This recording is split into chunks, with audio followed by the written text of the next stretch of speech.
conversando com a galera, com CMOs de grandes companhias, que eles pensam que Ribeirão Preto é uma floresta e que não tem nada aqui. Se perguntar para 100 pessoas que vão nos dois, você pode ter certeza que mais de 90 vão ter tido uma experiência muito mais satisfatória, muito mais enriquecedora no Festival da Lua Cheia do que nos festivais tradicionais de São Paulo. Né? Existe uma conversa sobre a descentralização de marcas e patrocínios para fora do eixo Rio-São Paulo. É legal, mas na hora de executar, ninguém quer pagar por isso.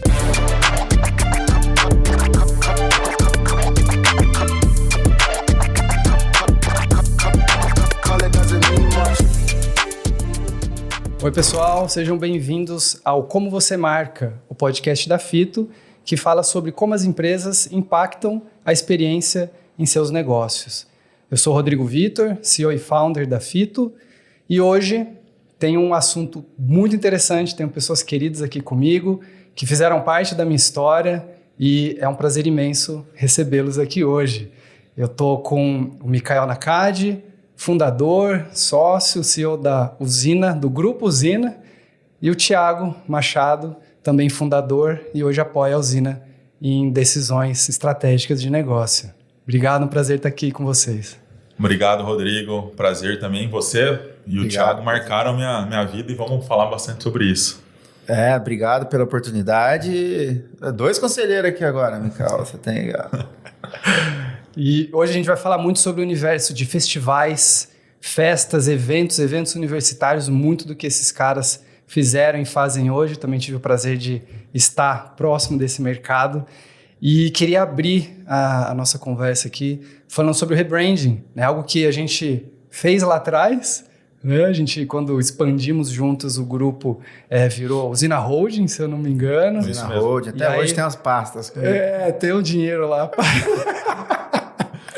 E aquele movimento que a gente fez lá atrás, né? Ele foi refeito agora, como que foi esse momento, por que a tomada de decisão, o que vocês exploraram nesse rebrand para virar o Grupo Usina? Vamos lá, eu vou começar contando sobre... Eu tenho que voltar para 2010, quando nós fundamos a empresa. Não precisa contar como é que foi escolhido o nome Usina Universitária, depois a gente conta, não sei, mas vamos lá. Usina Universitária representava a nós pensando em eventos universitários, que era o que a gente fazia, principalmente jogos. Eu costumava brincar que a gente nasceu para fazer jogos universitários. Isso mudou ao longo do tempo, 2017, 2018, a gente começou a fazer alguns eventos proprietários, entre eles o Bloco Califórnia, o Festival da Lua Cheia, entre outros.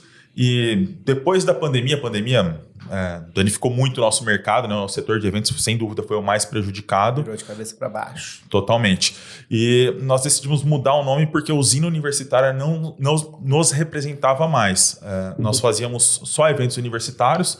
Depois começamos a fazer outros tipos de evento e Usina Universitária ficava esse universitária me incomodando um pouco e através de muito estudo, pesquisa, resolvemos colocar Grupo Usina. A gente já tinha tentado Usina Holding antigamente, mas Grupo Usina foi o que mais me chamou a atenção. A gente contratou pessoas da área que foram indicadas para a gente para passar um feedback e gostamos do Grupo Usina, ficou um radical forte. Estamos trabalhando nesse nome agora. Boa. E o que está nesse guarda-chuva hoje do grupo? Então, além de eventos universitários que a gente continua fazendo também, temos os nossos eventos proprietários, o Bloco Califórnia, que é o pré-carnaval mais respeitado e com mais público desde 2017, que é aqui em Ribeirão, né? É o pontapé inicial do carnaval em Ribeirão Preto. E o Festival da Lua Cheia, antigo Forró da Lua Cheia, esse é o nosso xodó, né? Thiago, o evento que a gente com certeza mais gosta de fazer, de produzir, é o evento que eu amo estar lá, estou ansioso para estar lá, porque eu gosto demais, o Thiago foi como público para lá, eu já fui trabalhando e adoro esse evento. E também participamos de algumas ativações, algumas concorrências de live marketing, eventos corporativos também. Super legal, como é interessante a vida, né? As coisas vão se encaixando, a coisa vai fluindo e a gente vai se encontrando, se desencontrando, se encontrando novamente. Eu fundei, né, junto com o Rodrigo, com o Mikael, a Usina Universitária em 2010, né? Eu sou ruim de data. 22 de março de 2010. Sabe tudo de data. 22 de março de 2010 e eu me desliguei do grupo faz um ano, um ano e meio, 2 anos, algo assim. Hoje ainda tem uma participação no Bloco Califórnia, que a gente fundou junto, e no Festival da Lua Cheia, que eu frequento desde 2006, né? Tá fazendo 20 anos que eu frequento o festival já. E hoje assim, sou conselheiro em alguns tópicos, né, Micael? Ainda dou um toque olhando de fora e é super interessante também como que quando a gente está de fora do negócio, a gente enxerga o negócio com outra ótica, né? Então, muito doido esse mundo dos negócios, super interessante, é um organismo vivo, né? Que vai envelhecendo e vai trocando e vai mudando e vai maturando e seguimos em frente. Boa. E continuando o rebranding, acho que é um assunto polêmico, interessante ser discutido. Uma coisa que a gente conversou também lá em 2016, se eu não me engano, foi o primeiro ano que a usina produziu o forró. Eu ainda estava lá, né? Peguei esse momento. E eu lembro muito bem que tem o dono lá, né? O grande Edgar, que cuidou e cuida com muito carinho do forró. E lá em 2016, eu um meninão, folgadão, né? Arrogante, cara chato. Ainda bem que hoje eu mudei bastante. Eu falei, vamos tirar o forró, tem que ser festival. Festival da Lua Cheia, acho que eu falei isso pra eles, né? Foi uma treta lá. Enfim, acho que não foi a hora certa, olhando para trás. E agora vocês fizeram essa mudança, né? O forró foi retirado do nome, trabalharam esse rebranding. Tem os super fãs, né? Os que forró raiz, os forrozeiros raiz, não gostaram tanto da... Como que foi essa mudança? Como que é uma contenção de... Não crise, né? Mas, cara, como fazer o público se acostumar com essa ideia? E quais os benefícios que vocês olharam para fazer essa mudança? Primeiro que, assim, foi uma decisão de muita coragem, né? Se a gente voltar lá atrás, a gente teve muitas decisões de muita coragem lá em 2010, começar a fazer jogos universitários. Essa também foi uma decisão de muita coragem por conta disso que você comentou. Os forrozeiros raízes têm um amor, um apelo pelo... Eu vou pro forró, eu gosto do forró. O forró é o melhor festival do mundo. Mas eu tinha muita dificuldade na hora de vender um patrocínio, na hora de fazer uma apresentação para uma universidade, por exemplo, para os alunos. Eu faço forró da Lua Cheia. A primeira impressão que você tem é que você faz um festival de forró, que as pessoas vão estar lá dançando pé de serra. E não é isso, nunca foi só isso. A gente tem um palco de forró, mas não é um festival só de forró. Já tocou Racionais, me ajuda aí, Panela. Panela Mato Grosso, Daniela América, Baiana System, Elba Ramalho, Alceu Valença, Gilberto Gil, Jorge Benjor e por aí vai. Então, assim, nunca foi um festival de forró. Nós decidimos mudar, depois de muito estudo, muita conversa interna. Os forrozeiros mais raízes, tipo o Thiago, não gostaram muito da ideia, mas... Eu fui contra, tanto que só mudaram o nome. Assim que eu me desliguei, a primeira coisa que fizeram foi mudar o nome. Mas eu até tava brincando aqui antes de a gente começar a gravar, mas eu já tô mudando de ideia. Porque, assim, na verdade, não é que eu fui contra a alteração. Eu não tive coragem de fazer, essa que é a verdade. Faltou coragem, porque... Eu ia colar cartaz, forró da Lua Cheia, a pessoa, que legal o festival de forró. Não é só de forró, que as atrações. E assim, mesmo pessoas, assim, educadas, sabe? Pessoas que teriam como ter o discernimento de entender que não é um festival só de forró, se confundiam e achavam que era um festival só de forró. E isso, quando a gente teve a pandemia também, né? Veio uma mudança, precisa de uma oxigenação do público, né? O forró raiz, o forrozeiro raiz, vamos falar assim, né? Do forró da Lua Cheia, envelheceu também. Então, é normal. Depois de uma determinada idade, você tem filhos, é mais difícil você ir em eventos com filhos pequenos, enfim. Não que você não possa ir, mas se torna um pouco mais difícil. E essa necessidade de trazer um público renovado era muito difícil. E mesmo pessoas, como eu falei, assim, não eram pessoas de fora do circuito. Pessoas de dentro do circuito de festivais achavam que era um festival de forró. Então, acredito que a médio e longo prazo foi uma decisão acertada que deve trazer bons frutos aí para o festival. Já teve até uma renovação de 40% do público depois desse rebranding, né? A geração Z começa a participar do festival, não por isso, mas também por isso. E sempre foi um desafio do festival, e agora no bloco está enfrentando esse desafio também. O mundo está mudando muito rápido, né? O comportamento das pessoas é incrível como está mudando rápido. Então, a gente tem que, ao mesmo tempo, estar sempre fazendo rebranding, né? A gente tem que estar sempre naquela metamorfose ambulante, né? Vamos dizer assim, mas, ao mesmo tempo, respeitando um pouco das tradições, respeitando as características, respeitando o que fez você chegar até ali, né? Então, não é simplesmente o rebranding... rasgar tudo que era e mudar tudo completamente. Não é isso. São pontos, é uma coisa é uma coisa que está sempre se transformando, né? E é a vida, né? A gente está sempre se transformando e tem que ser assim, Não pode parar, mas ao mesmo tempo você não pode esquecer do que já foi feito. Boa. E a essência mesma, né? Então, assim, tira-se um pedacinho ali do nome, eu acredito que fortaleça bastante essa relação com o mercado, né? Não só público, mas com patrocinadores, né? Com os stakeholders que estão ao redor ali do festival. E aproveitando, eu já volto na geração Z, que a gente tem que falar um pouco sobre isso. Mas esse mercado que a gente também faz parte, né, de captação de patrocínio, de trabalhar com grandes marcas, existe uma conversa, estava até falando com o Mikael ali antes da gente entrar na gravação, sobre a descentralização de marcas e patrocínios para fora do eixo Rio-São Paulo.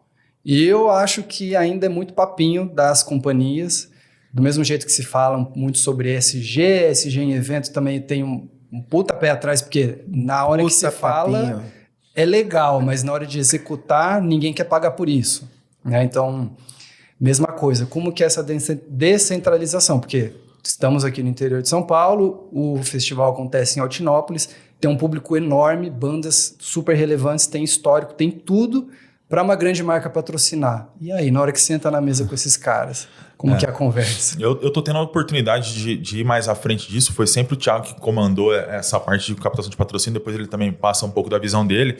Mas assim, a visão que eu tenho conversando com a galera, com CMOs de grandes companhias, é que eles pensam que Ribeirão Preto é uma floresta e que não tem nada aqui, de verdade, assim. E quando eu falo que eu vou para Altinópolis, que o evento é em Altinópolis, aí parece que acaba o assunto.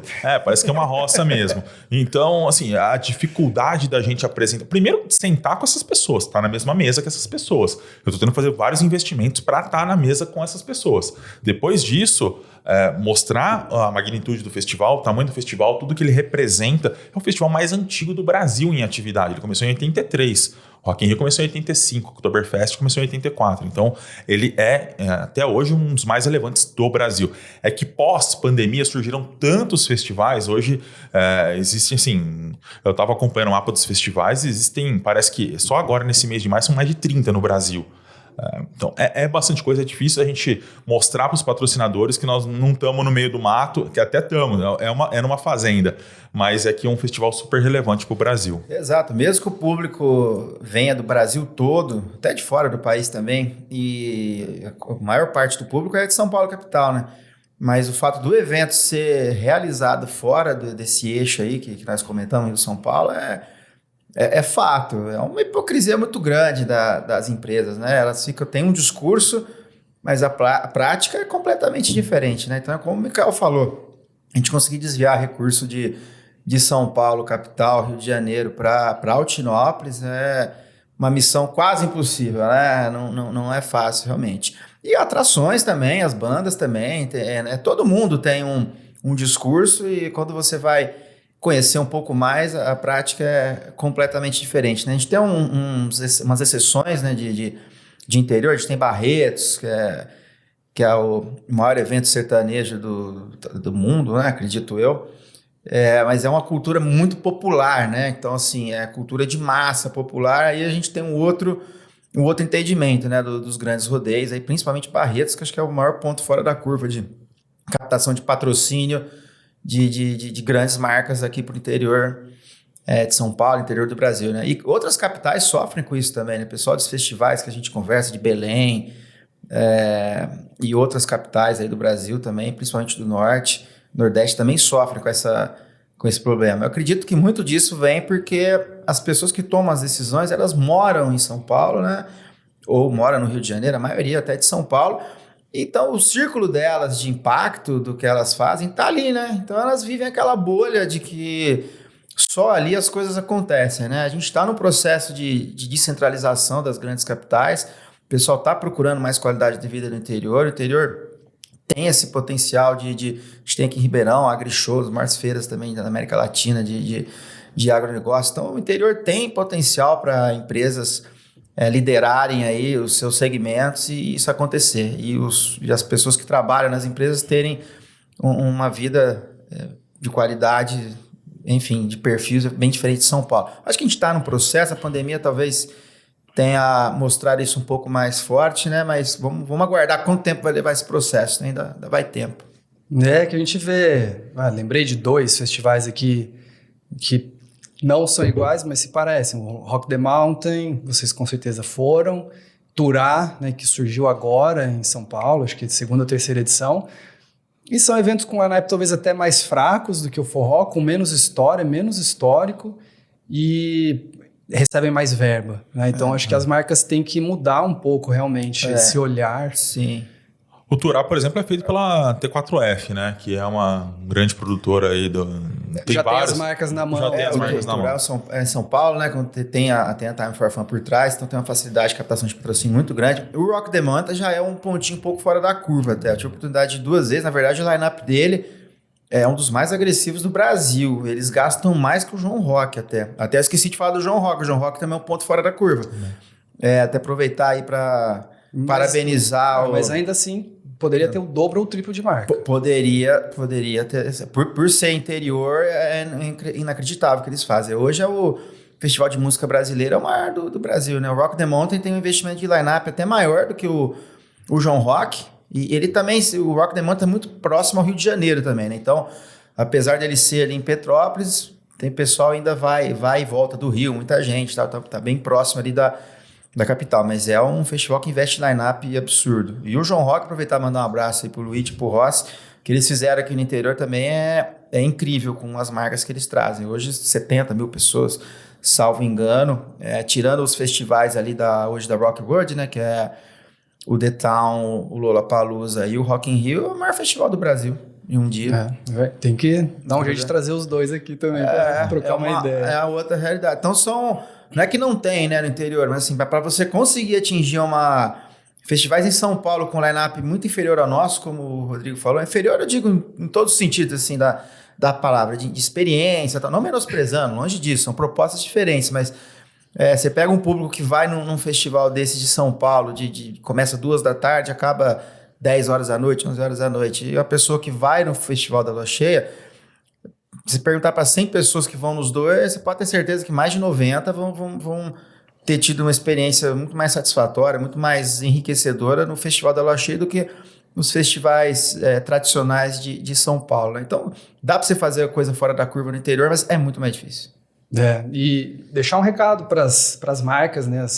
Os grandes tomadores de decisão que estão nos ouvindo, nos assistindo. Se a gente tem um movimento de comunidade, de ecossistema, de eventos cada vez mais concentrados em certos atributos, o Festival da Lua Cheia com certeza é um lugar que vocês deveriam estar. Porque tem uma comunidade consolidada há 40 anos, tem um público fiel, um público desenhado em certas características e atributos que talvez a sua marca deveria estar aproveitando. Então, vale a pena, procurem Mikael e abracem esse projeto que realmente ele é incrível e vai trazer muito resultado para a sua marca, para o seu negócio. E ainda olhando para festivais, né, Mikael, você comentou sobre esse mapa de festivais, a gente teve uma série de cancelamentos, remanejamentos, o mercado, claro, teve o boom pós-pandemia, todo mundo queria sair de casa, vários festivais apareceram, muitos tiveram sucesso, outros não. Como que está esse movimento? Saturou, não saturou? O mercado já se reprogramou? Como que está esse olhar? Eu tenho uma visão muito clara sobre isso, né, que depois da pandemia, todo mundo que fazia evento voltou a ganhar dinheiro em 2022. Até por conta das pessoas quererem sair de casa. Imagina, as pessoas ficaram quase 2 anos sem sair de casa. Mas aí quem ganhou em 2022 quis ganhar em 2023 demais. Os custos aumentaram demais, os custos de produção. O Thiago pode falar melhor. O gerador, som... Quintuplicou. Assim, os negócios não é que dobrou, quintuplicou. E a gente está tentando passar isso para os tickets, né? Mas a gente não consegue, porque quando coloca-se o ticket no valor que ele deveria estar, as pessoas não têm mais valor. As pessoas não conseguem comprar. E é até por isso que eu estou buscando essa forma de conseguir receitas fora. A receita com ingresso, com a IB, ela não vai mudar, ela está lá, já está garantido. Mas eu tenho que buscar as receitas com patrocínio, o Motor 2 que a gente estava comentando ali, buscar outras formas de alavancar o evento. Mas assim, o mercado mudou completamente. São muitos festivais, no mesmo mês, mais de 30 festivais. E Isso não existia lá atrás. Existiam esses que a gente citou, Rock in Rio, Lollapalooza, o The Town não existia, o Turá não existia, o Sensacional não existia, o Sarará não existia. Quantos não surgiram depois da pandemia? Agora Sensacional e o Sarará tem mais tempo. A de BH já tem mais tempo. Mas enfim, vários outros vieram depois, sim. Já acabou, o Mita entrou e acabou, durou acho que 2 anos. São Paulo já se encerrou, enfim. Mas eu creio que o setor ele vai se autorregulamentar em breve. Assim, as pessoas vão parar de fazer eventos porque não está mais fechando a conta. Às vezes você tenta... vou tentar mais um ano, mas a conta não está mais fechando para a maioria deles e se você não tiver um aporte muito grande de uma produtora... Sem patrocínio hoje, fazer grandes festivais está muito difícil. O pessoal vê aquele monte de gente, acha que os organizadores de festivais estão ganhando rios de dinheiro, muito pelo contrário. Pode ser que eles estejam perdendo muito dinheiro para você se divertir. E vocês ficam aí criticando os organizadores do festival. Porque o patrocínio sempre foi importante, agora ele é crucial, porque o valor do custo para se produzir um evento, um grande festival, ele aumentou numa proporção que o ingresso não tem como acompanhar. O ingresso você não tem como triplicar, quadruplicar o valor do ingresso. Então, realmente, um momento de bastante observação, né? De cautela aí para ver o que vai acontecer. Está começando uma readequação de fornecedor, alguma coisa, mas ainda está se readequando, né, após a pandemia. Mas uma coisa que eu posso falar assim tranquilamente, quando nós abrimos a usina universitária em 2010, a gente nem ia atrás de patrocínio por 2 motivos. O primeiro é que já existia um preconceito com o universitário, né? Não vou patrocinar evento universitário. Jogos universitários. Né? E segundo, porque a gente também não precisava. Dava o resultado que a gente queria com a venda de ingressos. Então, nós não íamos atrás. Hoje é mandatório ir atrás de patrocínio para os grandes eventos. Boa. E olhando, vou encerrar o assunto festival e a gente vai para a geração Z. Os desafios que vocês têm. Então, há 5 anos para frente, cara, o que vocês estão olhando para o festival, para o bloco também, que são eventos proprietários que são importantes vocês jogarem um médio prazo, eu não vou falar nem longo. Que tá aí no papel, longo prazo. As coisas mudam tão rápido. Longo prazo é um ano. Se planejar muito longe, ano que vem mudou tudo. Mas existe uma programação, cara, qual que é o olhar ali para o futuro? O que eu penso sobre os nossos eventos proprietários, né, bloco e festival principalmente, que a gente precisa sempre se adequar e adaptar ao público. O Thiago falou agora há pouco sobre isso também, sobre fazer algumas mudanças necessárias sem perder a essência. O festival, uma visão clara sobre patrocínio, que eu já comentei com vocês, é uma coisa que eu estou buscando bastante, mas também divulgar a nível nacional com pré-eventos é uma ideia, buscar parceiros locais em grandes cidades, fazer, quem sabe, o lançamento do line-up numa grande praça para tentar mostrar para as pessoas que o festival não quando eu falo que o festival é em Altinópolis, as pessoas pensam, nossa, mas só vai gente de Altinópolis. Nós já vendemos ingresso em 23 estados do Brasil, em 700 cidades, para essa edição que vai acontecer daqui um mês. Então, pensar nisso. Falando de bloco, o carnaval por si só já é um evento que chama muita atenção, mas nós já pensamos assim, nós precisamos fazer algumas adequações no bloco para levar mais público, porque o bloco, em contrapartida, diferente do festival, ele tem um patrocínio alto, mas o público está um pouco saturado. Então nós precisamos remodelar o evento, a gente já trocou bastante ideia sobre isso, pensar em algumas outras formas de executar o Bloco Califórnia e o festival tentar levar para as grandes cidades, as grandes massas que ele existe, para ver se os patrocinadores abrem os olhos para ele. Isso aí. Beleza. O Bloco começou na rua, né? A primeira edição foi 30 mil pessoas, a segunda 70 mil, ficou grande demais para fazer ele na rua, né? Infelizmente, essa é uma realidade de Ribeirão, né? De novo, aquela história parece que a gente fica aqui reclamando, interior, etc. Mas não é bem assim, que é a realidade, né? Você tem em grandes capitais, você tem um suporte público para fazer um evento gratuito na rua muito maior, você tem muito mais equipe de trânsito, você tem um policiamento mais adequado, mais efetivo, você tem uma prefeitura acostumada, então você tem BH, Rio de Janeiro, São Paulo, as grandes capitais aí que são os maiores carnavais de rua do Brasil, eles têm, você vê, uma organização que mobiliza a cidade inteira, né? Em Ribeirão, quando nós fizemos na rua, foi um Deus nos acuda, não tinha plaquinha de trânsito. Tudo que acontecia. A gente tinha que mandar fazer cone.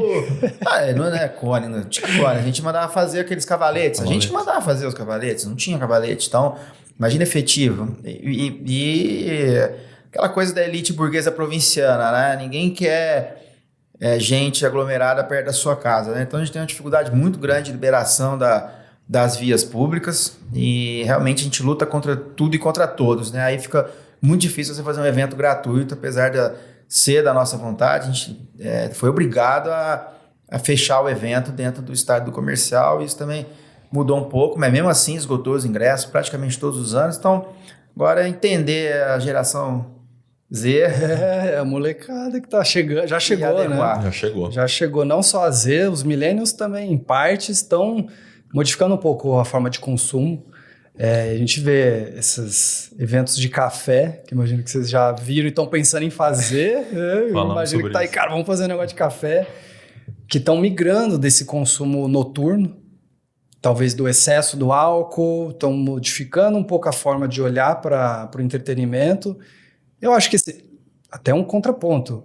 Não sei onde eu vi esse estudo, mas quando tem algo acontecendo, uma mudança muito grande, eu posso ficar na que parou. Porque ainda tem um público gigantesco que não vai migrar o comportamento. Então, talvez eu não precise me adequar à geração Z. Fica aí a reflexão, a provocação para isso. Mas se a gente vai olhar realmente para o pessoal que está entrando nesse consumo, no nosso mercado,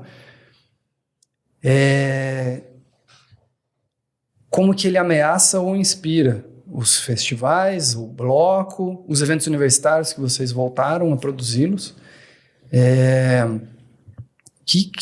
Qual que é a percepção de vocês agora? Eu sei que é difícil, a gente ainda está entendendo como tudo vai funcionar. E aí? Rodrigo, assim, me preocupa essa questão da geração Z, essa mudança de comportamento. A gente tem que estar sempre de olho, pensando em perspectivas, em tendências sobre isso, mas hoje a geração Z me preocupa muito mais no mercado de trabalho, nos meus... trabalhar para a gente do que no consumo, na ponta, né, no consumo final. Hoje em dia eu percebo que as pessoas estão muito menos resilientes. E fazer evento, a gente tem que ser muito resiliente. Você concorda comigo? Assim, acontece de tudo. Eu tava brincando com o Rodrigo ali, acho que você concorda comigo. O evento ele é feito para dar errado. A gente que faz dar certo. O nome já fala, né? Eventualidade. A gente que faz ele dar certo. E eu tenho percebido as dificuldades que essa geração Z tem de passar perrengue, de passar por problemas e, assim, literalmente travar. Isso me preocupa hoje muito mais do que a geração Z como mercado consumidor. Porque o mercado consumidor ele vai continuar existindo. Vai mudar? Vai mudar, mas ele vai continuar existindo. E essa tendência que você falou, às vezes todo mundo migra e a gente fica, é uma possibilidade, é uma coisa que eu também tenho estudado aí, tenho planejado e fazer outros tipos de evento para testar, para ver essas cafeterias lotadas, eventos de wellness, por exemplo, eventos...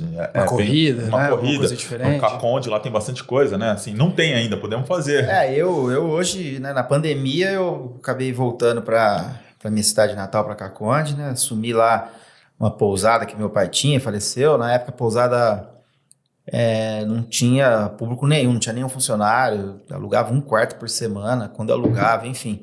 E aí eu me apaixonei por turismo, migrei totalmente minha vida para o turismo. Eu sou presidente do Conselho de Turismo lá de Caconde, estou envolvido nessas questões de desenvolvimento turístico da cidade e da região e estou vivendo isso bastante no dia a dia, né? Hoje é meu novo negócio, perguntar qual é o maior negócio hoje, principal foco de trabalho e atenção hoje é o turismo. Eu realmente me apaixonei por ele e aí é um pouco diferente de evento, né? No turismo eu estou vivendo aquele... Hoje eu faço festa lá para 100 pessoas, já tá muita gente, já 150 pessoas. Fazia bom, né? 70 mil, né? Agora eu faço para 150 pessoas, já tá bom, né? E eu tô vivendo um pouco esse outro momento da calma, assim, no sentido desse público que quer tranquilidade, quer conforto, quer paz, então na hospitalidade, né? O jovem vai lá de 20 a 30 anos, vai mais muito família, muito casal. O pessoal tá viajando bastante e eu acabei surfando essa onda da pandemia, né? Que levou as pessoas para viagens curtas, de carro, natureza. Então, tive um momento muito feliz, aconteceu numa hora bastante interessante e o evento foi fundamental para conseguir também né? E o Rodrigo também pode falar um pouco isso, até desviando um pouquinho do assunto, essa experiência de evento, né, Rodrigo? Quando você aplica em outros negócios, é impressionante, né? Igual o Michael estava falando da resiliência, o evento te dá uma bagagem, né? Uma pressão, assim, que é uma responsabilidade, é tanta gente, é um negócio indescritível, né? Só quem faz mesmo evento, quem assina ali o alvará mesmo, que sabe o que eu tô falando. Então, depois que você faz esse tipo de atividade, né? Você sujeita esse tipo de pressão, outros negócios ficam muito leves, muito tranquilos, né? Tava falando com o Michael. Cara, a gente consegue sentar talvez em qualquer cadeira de qualquer negócio, porque é muita pressão. Né? Tudo que a gente viveu em gerenciar eventos desse tamanho, em gerenciar equipes multidisciplinares. Tratar 2.000 pessoas, às vezes, né? Surreal. E a gente tem que conversar com todo mundo de igual para igual, desde o patrocinador, do CMO da grande empresa, das pessoas que estão lá prestando serviço, e é muita gente, é muita pressão. A tomada de decisão, a gente tem que ter muita inteligência emocional. Estou cuidando bastante desse lado mental e físico também, para suportar isso, porque é uma maratona fazer um evento. Voltando ali para os universitários, cara, vocês pararam, acho que em 2019, os jogos e tudo mais, e voltaram agora com uma bela festa da República que eu morei, tem muito carinho, vi lá os materiais, não podia que tava cuidando do filhinho, né? Fica mais difícil num carnavalzão, mas vocês botaram o pezinho ali nesse mercado que eu também gosto, a gente sente saudades de estar lá, e como que você enxerga a moçada aí, que aí é bem geração Z real, né, de 18 a 20, 22 anos, e o que motivou essa volta para o mercado? Vamos lá, assim, por partes. Primeiro, nós paramos em 2019, nós tínhamos até um contrato longo com o Interonesp de 2019, tinha um contrato de 5 anos, mas decidimos, a pandemia fez mudanças na nossa empresa e no nosso setor. Voltar a fazer o Carna 12 foi emocionante para mim, voltar a um evento universitário, estar lá em loco. A gente chegou até a fazer alguns outros menores, mas não do tamanho do Carna 12, que foram 12.000 pessoas, né? E eu tava lá, eu senti aquele bichinho de novo, sabe? De, que legal o evento universitário, porque é uma galera pacífica, uma galera que não briga, uma galera que tá ali para se divertir ao máximo e aproveitar esse momento da vida, né? Todo mundo fala que a fase universitária é a melhor época da vida, e eu não discordo disso. Para mim, a melhor fase da vida é a universitária, porque você ainda não conhece os boletos, não conhece as grandes responsabilidades que a gente tem. Eu me senti muito feliz em voltar a fazer esse tipo de evento. O que motivou, basicamente, foi o Igor, né, o Kia, que está lá trabalhando comigo hoje.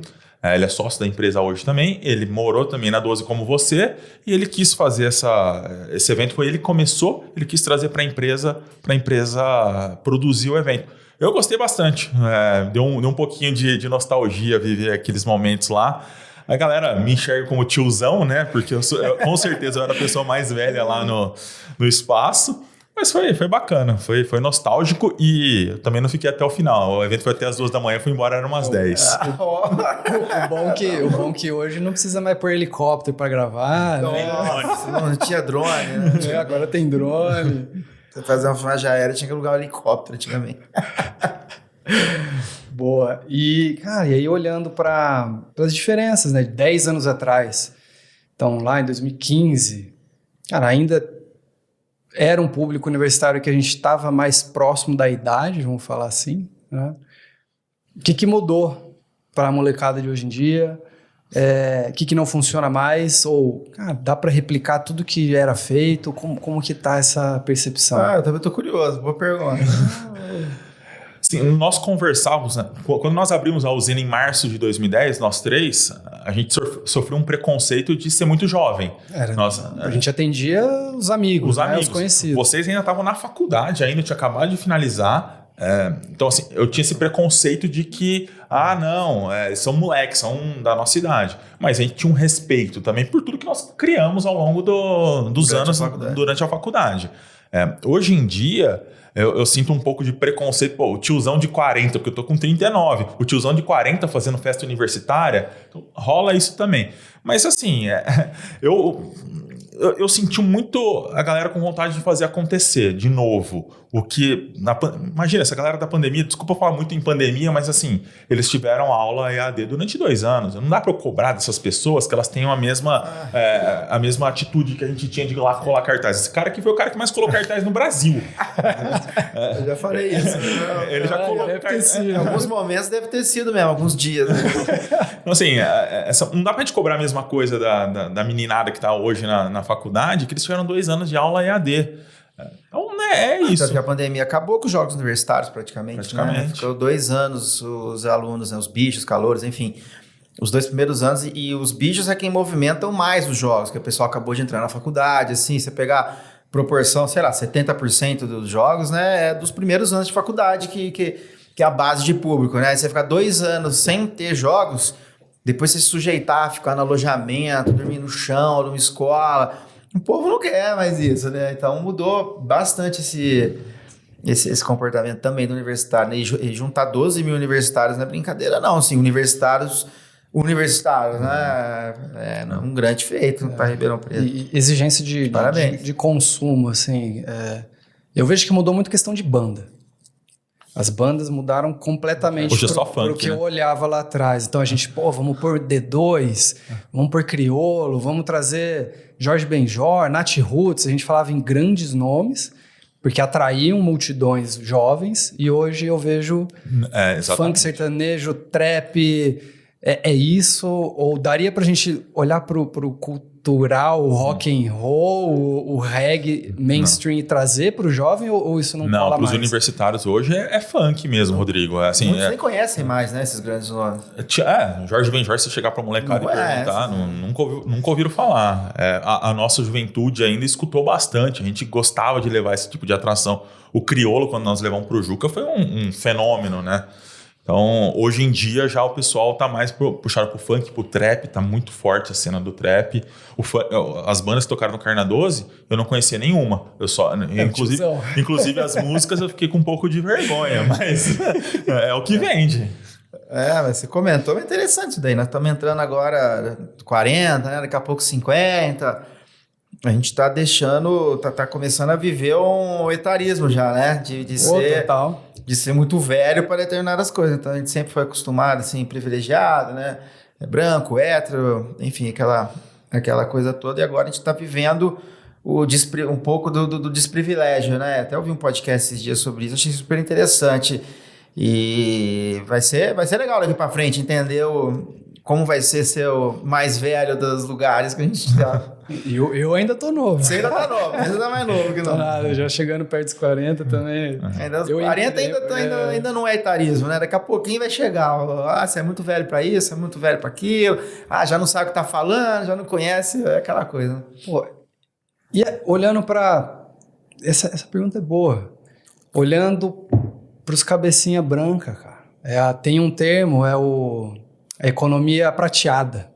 Economia prateada, verdade. Cara, economia prateada, 50 a mais, 60 a mais. Como que você está olhando para o turismo? Como que você está olhando para evento? Ou não estão olhando? Porque a gente tende a olhar para o público 40 para baixo que está realmente consumindo mais esse tipo de entretenimento, de evento. Por favor. Sim, o que eu tô olhando, eu penso muito em fazer um evento wellness. Se vai ser uma corrida, se vai ser um triatlo, se vai ser um pedal, se vai ser alguma coisa, eu quero explorar um pouco essa área. Inclusive, vocês estão convidados para estarem empreendendo junto comigo. Agora, ontem eu corria, fui na academia. Eu tô olhando muito para isso, mas não pensando em geração, tá? Não pensando em cabeça branca, nem nada. Não parei para olhar isso, parei para olhar esse mercado wellness. No turismo é fantástico o que está acontecendo, porque as pessoas estão envelhecendo com mais qualidade de vida, né? Então, pessoas com 60 anos, antigamente era pessoa já com, às vezes, dificuldade de locomoção, né? Enfim, hoje em dia, a pessoa com 60 anos, você não fala que ela tem 60 anos. Tem gente que tem uma vitalidade de 40, né? Então, essa pessoa vai viajar, vai curtir. Então, por outro lado, ela já viveu bastante. Então, ela também quer um conforto, ela quer não só conforto, ela quer uma experiência digna, né? Viveu muita coisa, você começa a ser mais seletivo do que é bom, do que não é, né? Então, O que você tem que fazer, acredito que é tentar fazer o melhor mesmo, tentar ter uma experiência diferente, um negócio que vale a pena para aquele público ir. E aí é consequência ele tá indo. Se for bem recebido, for bem atendido, tiver as atividades adequadas ali, vai cada vez mais estar consumindo o seu serviço, né, seu produto. E realmente falta muita atenção hoje. Hoje a maioria das marcas, produtos, eventos, tudo, serviço, você para pensar, eles pensam depois dos 60, será 50, depois de uma certa idade, é tudo igual para as marcas, para os serviços, não estão segmentando tanto, não estão enxergando esse público que tá aí, né, ávido para consumo. É meio marginal, cara. Meio marginal. E tá tudo no mesmo ali. bolo, e são vários bolos diferentes, são várias receitas diferentes, então tem muito mercado para explorar. Muito bom, gente. E acho que fechando aqui, eu gosto de deixar uma pergunta, aí vocês pensem aí, buscam na cabeça a resposta, né? Então eu gosto de encerrar falando das memórias que marcam. Então, assim, qual foi a memória pessoal ou profissional que marcou vocês profundamente e influencia do jeito que vocês vivem, que vocês lideram, tomam decisões e se conectam com as pessoas no dia a dia? Nossa, memórias que marcam são muitas. Nós três temos várias juntos, né? Quantas viagens nós fizemos para São Paulo de terça-noite para a reunião do Juca, para Assis? Quantas vezes a gente já dormiu em cama de motel junto porque não tinha dinheiro para pagar o hotel? Ou era o hotel, ou era comida, ou era viagem de volta. Aquelas viagens que a gente foi para Londrina, Maringá. Só tinha um carro voltando de São Paulo, que era muito tarde. Só tinha o dinheiro da ida, não tinha o da volta. Enfim, são várias memórias que marcam, né? Eu pensando assim, eu vou falar uma, mas poderia falar outras 5 que eu fui pensando aqui. Acho que a primeira vez que nós ganhamos a licitação do Interonest, foi lá em Assis, foi uma memória muito marcante para mim. Foi que a gente estava comendo uma pizza lá? Interonest, para quem não conhece, né, legal explicar, é um dos maiores eventos, foi durante muitos anos o maior evento universitário do país, né? Foi durante muitos anos. Nessa época era ainda, total. Foi até 2018 foi o maior. Então, é a primeira vez que nós ganhamos. Nós pedalamos em 2010, fizemos a tenda, em 2011 fizemos a tenda, em 2012 perdemos a concorrência da festa noturna em Jaboticabal, que era a cidade que eu estudei, que eu queria muito fazer. Em 2013 veio, nós fizemos tanto a festa noturna quanto a tenda diurna. Foi a primeira vez que uma empresa fez os 2 eventos. Foi um evento bem bacana, foi uma experiência que me marcou. E por conta daquilo, a gente continuou fazendo muito tempo evento universitário e outros tipos de evento. Fazer um evento lá em Assis, né? Assim, uma estrutura bem menor do que fazer em Araraquara, Bauru, até Jaboticabal, Rio Preto, onde vai ser esse ano. Foi uma forma da gente se superar naquela época. Inclusive, não sei se você vai lembrar, mas as marmitas vieram com algum problema. Claro que eu lembro, eu fiquei passando mal também. Nós passamos mal, toda a nossa equipe passou mal no último dia do evento. Esse perrengue a gente tem que contar. Entendeu? Vou até falar aqui pra galera. A gente tinha uma equipe, acho que 100, 150 barmans. Por aí. E eles fecharam as marmitas de um supermercado da cidade. Foi isso. Por azar, eu comi no supermercado. Então, foram 150 marmitas mais a minha. E aí, começou a dar caganeira em todos os bartenders na hora que a gente abriu o evento. Exato. E aí, foi Deus nos acuda. E eu fiquei, acho que essa noite inteira, eu fiquei dentro do carro, passando mal, e vocês tocaram o evento, cara. Então, isso é o perrengue de evento. É uma memória que marca. Ainda bem que era o último dia já. Se fosse o primeiro. Mas acho que a memória que marca é a forma como a gente montou a empresa. Eu tento levar isso para todos os meus negócios, né? A gente montou a empresa assim, não é que nunca vai estar, acho que, tudo pronto para você começar um negócio assim. Tô falando assim de empreendimentos pequenos, médios, né? Não tô falando de mega investimentos, que é uma outra realidade. Você tem investidores milionários, financiamento, banco, enfim. Tô falando de um empreendedor aí, vamos falar pequeno, médio, né? Se for esperar tá tudo 100% para você começar um negócio, você não vai começar um negócio nunca, né? Você tem que... Mas, ao mesmo tempo, também você não pode começar um negócio de qualquer jeito, né? Então, você tem um risco calculado, você tem uma expertise no negócio. Eu acho que a nossa história, como a gente fundou a empresa, ela reflete bastante esse pensamento. A gente tinha um know-how fudido de universitário, né? Todos nós fomos de atlética, tivemos uma história dentro das atléticas. Eu lembro quando a gente fez um Economia Caipira lá de Santa Rita do Passa Quatro, quando eu estava na Atlética ainda, 2006. Você foi? Foi, você estava ainda, você não tinha entrado ainda na faculdade.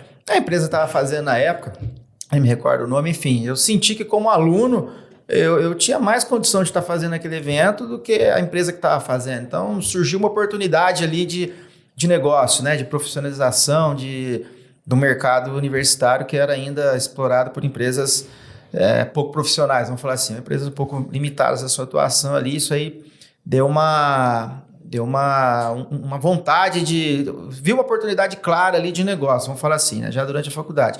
E a gente foi lá, o acaso nos uniu, eu e o Rodrigo era da mesma faculdade, o Mikael tinha formado em outra, a gente tinha tudo próximo ali, a gente tinha contato através de atlética e através de festas, né, vendendo ingressos e tudo mais. Fomos lá e montamos. Falaram, vocês estavam 100% pronto para começar a fazer? Eu não estava 100% pronto, mas a gente também não estava totalmente perdido, sabe? A gente tinha um risco calculado, se desse tudo errado, a gente tinha ali como depois correr atrás, sabe? Não estou falando de dinheiro que a gente tinha para pagar um prejuízo se desse tudo errado. Não tinha também, mas por outro lado, a gente tinha como correr atrás, vamos falar assim, fazendo outros eventos, como eu já fiz em outras vezes, já tomei prejuízo em festa. Eu fiz outras 3 festas menores para pagar o prejuízo de uma. E um estágio de 6 meses também. Enfim, então tem como, né, você correr atrás. Então acho que isso que é uma memória que marcou a forma como a gente começou. Eu acho que reflete isso daí, desse raciocínio de você não esperar estar tudo tão pronto assim para você começar. Até porque quando você começar, você vai ver que aquilo que você planejou é diferente do que você está fazendo, então você tem que readequar. Então começa, né? Começa com o mínimo de expertise, com o mínimo de estudo, com o mínimo de risco calculado, mas começa e vai dar certo. Essa é a nossa obrigação como empreendedor também. Entregar as pessoas para o mercado, caso elas saiam melhores do que elas entraram aqui com a gente. A gente fez muito isso. Muito. Né? Muita gente passou. Tem N exemplos de pessoas que estão super bem sucedidas e passaram com a gente.